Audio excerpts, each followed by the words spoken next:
সম্মানিত হাজিরিন, আমাদের ঈদের দিনের কিছু করণীয় আছে, ঈদের দিনের কিছু সুন্নাত করণীয় আছে, কাজ আছে। যেটা এক নম্বর হলো অতি তাড়াতাড়ি ঘুম থেকে উঠতে হবে।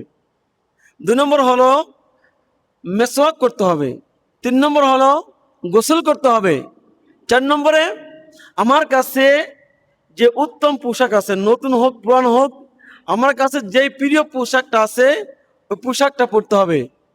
ঈদগার ময়দানের দিকে রওনা করতে হবে। এক রাস্তা দিয়ে আসা, অন্য রাস্তা দিয়ে যাওয়া।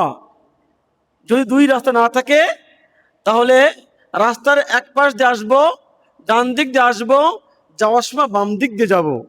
এটাই নিয়ম। কুরবানির ঈদে সুন্নাত হলো, আমি যে জন্তুকে জবাই করব আল্লাহ তাআলার জন্য, এই জন্তুর থেকে অর্থাৎ কুরবানির গোস্ত থেকে সর্বপ্রথম আহার করা সুন্নাত। আর রোজার ঈদে হলো এর বিপরীত, অর্থাৎ ঈদের ময়দানে আসার পূর্বে কিছু খাওয়া, মিষ্টি দ্রব্য কোনো কিছু কি খেয়ে ঈদের ময়দানে আসা। ঈদের ময়দানে যাওয়ার সময় তাকবীর বলতে বলতে যাওয়া।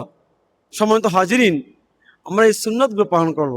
এখন আসুন, যে যেমন